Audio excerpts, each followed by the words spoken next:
95.7 The Hog, Daytona's rock station. I am Riggs, that is intern Steve over there. More importantly, Josh and Amelia are here from SR Perrott. It's time for a Morning Hog Brew review! Finally back in the saddle on a Friday, and hi, welcome. Oh my God, you brought a special guest. Holy God. I had not looked over at you yet, because I saw your beard, and I was like, well, that's an impressive beard, too. Who's that dude? It's my brother. No, it's not. Oh, well, it'd be impressive. So this is Brent from Sierra Nevada. Brent's from Sierra Nevada!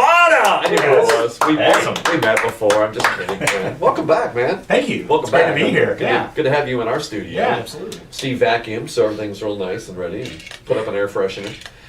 You brought some of your beers, and let me tell you something. I have spent a lot of, not just weekends, but just long stretches of days enjoying all of your products, and I can't wait to dig back into it. Let's talk about what we're sampling today. Yeah, thanks, Bruce. And actually, when first we met, we were enjoying my product at the Ormond Beach Beer Fest earlier this year. That was a good time. I felt like I was taking advantage of you then. Here, I feel like this is a joint effort. Not at You all. get to have some now, too. You get to sip. Well, listen, I also enjoy my product, so Good. it's really no problem at all. But Good.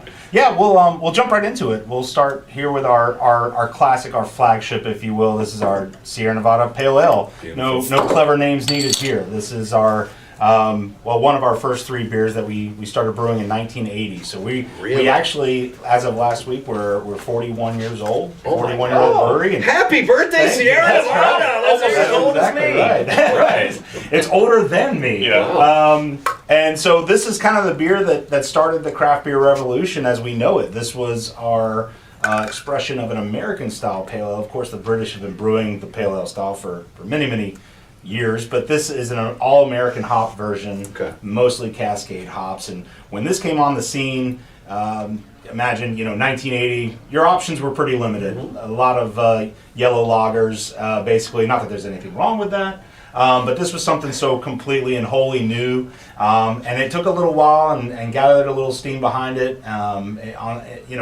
From our first brewery in Chico, California, Northern California. That was going to be my next question. Yeah, absolutely. And so it sort of moved east, and as it did, some of our older craft brewery friends started opening, and so this really paved the way for that hop forward American style pale ale, which will get us into the IPAs here. We'll talk about in a little bit. So, but the things to know about this beer that are really important is it's all whole cone hops. We're not using any pelletized hops or any sort of liquid hops, which are definitely used in the industry, and there's nothing wrong with that. We just feel like the whole cone hop adds a little bit more flavor to it, and it's, as I said, it's predominantly Cascade hops, which until about 3 years ago was the number one in terms of volume cultivated hop in the world. Really? Yep. Okay. And we'll talk about what replaced it in just a little bit. But 5.6% ABV. It's the green bottle. Everybody knows it as the green bottle or the green can. And it's got the beautiful Sierra Nevada mountains on the front of the label. And so it's pretty easy to find around your local retailers, your Publixes, your Independents, your Total Wines, and things like that. You shouldn't have any trouble finding this. Usually Amelia tells us a great story or reads the label, but I think you just kind of told the story right there. We have that Seriously. one. Yeah, I mean, you don't have to do any work this Well, time. hold up. Yeah. I do have one question. Okay. Let's hear it. On the bottle, it Yes. says bottle conditioned. What does that mean? Great question. So not all of our beers are bottle conditioned, but some other breweries do this as well. And basically, it's after the bottle is filled with the liquid, with a completed beer. Right. You're going to add a little bit of brewer's yeast in there, Okay. and a little bit of sugar, and so there's a little bit of extra fermentation. Really? Yeah, after the beer itself is quote unquote brewed. It's finished brewed, but it finishes off in the bottle. And actually, once we package our bottles and our cans that are bottle or can conditioned, we actually keep them in the brewery for an extra 2 weeks just to make sure quality-wise that there are no imperfections or anything like that. So there's no real concern of like exploding or pop tops or anything like that. Anything to add to that? That's definitely a thing. Yeah. Josh has seen that? You've seen Yeah, that we've before? all seen that. So, but great question for sure. Not every beer is like that, but certainly our pale ale is. So. That is a great beer, and it's one of those beers that I remember the first time that I had it, because it was at a concert, and we just got done with a big concert weekend, and we've recovered, I think. But it was like a concert weekend. It's where you associate beers with moments, and I didn't even appreciate what goes into it now, but now that's an old-timer right there. It is, and it's unique as well because being 41 years old now, We are still family owned. We're still owned by the gentleman who started the brewery, Ken Grossman, and his family, 100%. Really?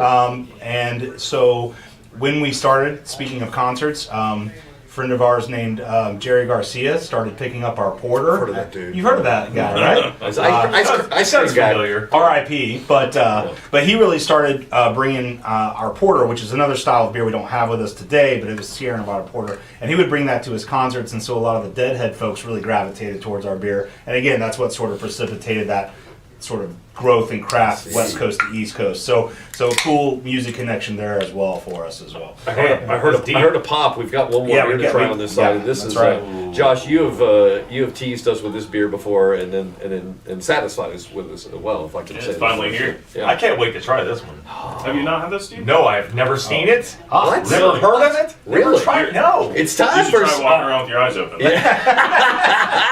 Come on, man. Look out. I've got 4 of them. All right. Shots Josh fired. just smoked you. Wow. All right. I know this beer.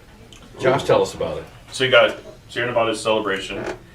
This is their winter seasonal, if you will. Oh my God, I love this And I'm beer. going to let Brent get into Yeah. it. Oh wow. I love this beer Oh. so much. I was just going to drink while you talk. Wow. No, this is by far our most popular seasonal beer. And as Josh mentioned, it is our winter seasonal, but unlike most winter seasonals, it's not a spiced beer, it's not a winter warmer, it's not a stout, it's not a porter. Right. This is a fresh hop IPA. And when we say fresh hop IPA, typically, so hops are only harvested once a year in the northern hemisphere, and then once a year in the southern hemisphere, of course, because the Earth is round and seasons change.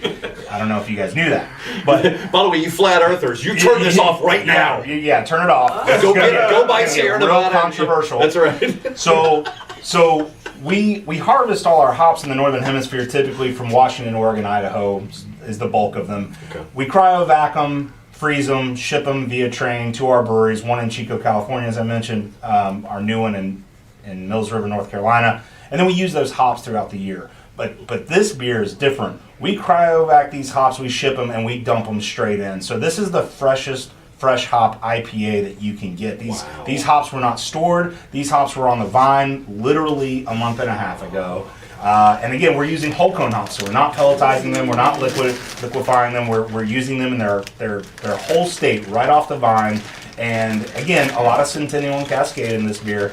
But this beer, like our brewery, is this came out for the first time in 1981. So this is a 40-year-old really? recipe. I had no idea. Really? Yep.